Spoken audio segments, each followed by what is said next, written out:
Hello and welcome back to another episode. So you guys want a dry sump setup, but you're poor. Well, me too. So in today's episode, we're going to be figuring out exactly what it costs to build a dry sump setup, and I'll be able to show you guys the results, and I guarantee you it's cheaper than you think.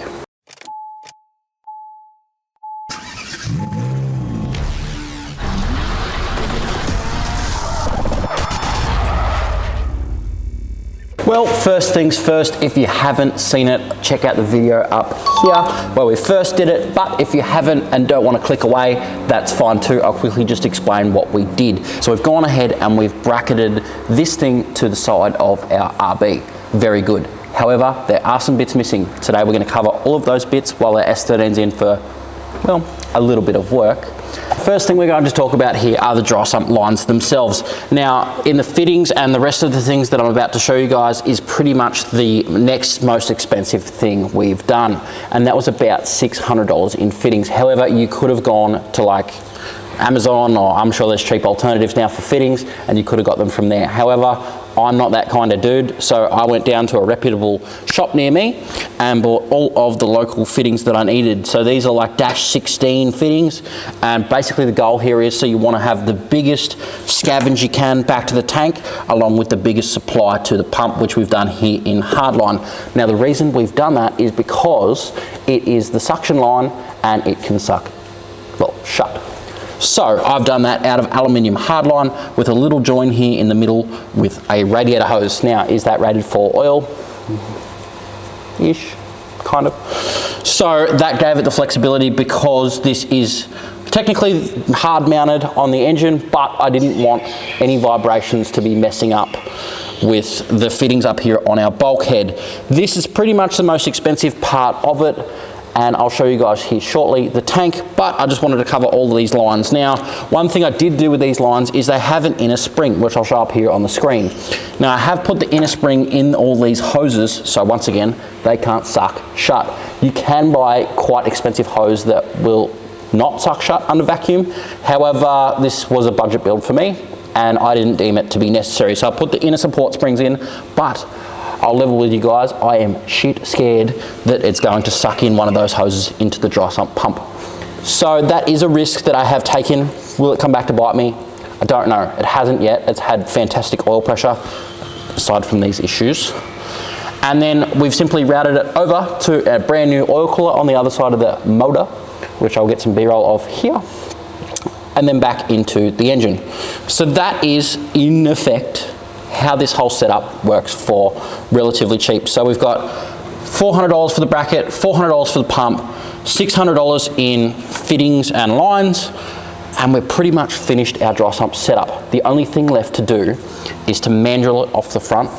Well, we've talked about how to mount the pump, we've talked about how to plumb the pump, and now it's time to talk about how to drive the pump. So what I ended up doing is I got a Ross universal drive from down the bottom. This includes the mandrel drive, and you have to specify what you want.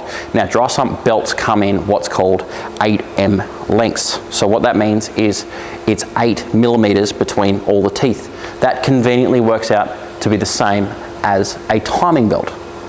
How convenient. So I went ahead and I got a universal Peterson drive for a dry sump pump, put it on, I believe it was 5/8 inch drive on my bore. I got it pretty close to straight, and I went ahead and I cut up an old timing belt, glued it back together at what I thought was the right length, and got on everyone's favorite website, eBay, and ordered some dry sump belts.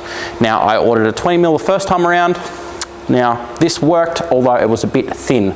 So I've since gone to a 30 mil, and this is the belt that I ordered off eBay and works perfectly. So this is my spare. Obviously the other one's in the car still. Now, how did I gear it? Well, you gear a dry sump pump to be half of engine speed. That's it. That's all you need. It doesn't care whether it's attached to a big block, an RB, anything else. I can have the lowest idle in the world. It still has 75 pounds of oil pressure. Pretty easy. And last but not least, it's now time to have the tank discussion.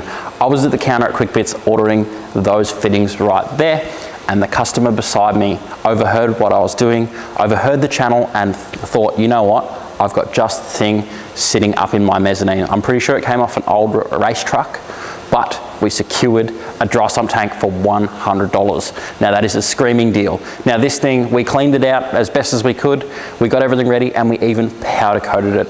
But that was the perfect solution for this problem. We since mounted it in the passenger footwell. So that's why I'm talking to you out here and not in there, because, well, I absolutely couldn't do a presentation to camera in the passenger footwell of my S13. Why did we choose to put it there? We put that there so we could offset, well, me. This is supposed to be a race car. I'm trying to distribute weight pretty good. And I also don't really feel like running lines all the way to the back that are vacuum proof. So that's how we got to that conclusion. Hopefully that makes sense. That's the screaming deal of the century, and it just goes to show, go down to your local shops, support them, and people around them will support you back. I couldn't have been more thankful for Cameron getting in there, helping us out with this deal. However, it is now time to calculate exactly what this cost us in total to dry sump the S13. What do you guys think it's going to cost? The last thing I want to talk to you guys about is how to size your pump. So I've just gone through and I've actually tallied up all the results sitting just behind you on my whiteboard, and it's pretty impressive, but I did come to a conclusion. How did I actually work out how to size the pump? Well, A, it was cheap. So this is what's called a 5-stage pump. Now, a lot of people won't run that many stages. What does that mean? Well, they're all basically cut up into segments. So each stage means that that is either a suction segment or a pressure segment. So in this one, we have 4 suctions. So I've since gone 3 to the sump, 1 to the back of the head, and this thing actually pulls a vacuum at idle. You can feel it up against the rocker covers. It's pulling a vacuum, which is pretty cool, although most people would say that's overkill for something like this. However, my argument will be, this is what's commonly on V8s, like your NASCARs or your big blocks. Basically, serious race car stuff will have like a 4 or 5-stage pump. But there's more of those around than there are cheated up RBs. So we can actually get a 5-stage oil pump for much, much cheaper than we can get a 3-stage. Can you overdo the oil pump? I don't think so. I really don't believe so. I think this is the best possible thing we could have done with this motor, and that's why we went that direction. And so far, it's about the one thing I've done that's worked. Let's get to the results on the board. I think you'll be surprised.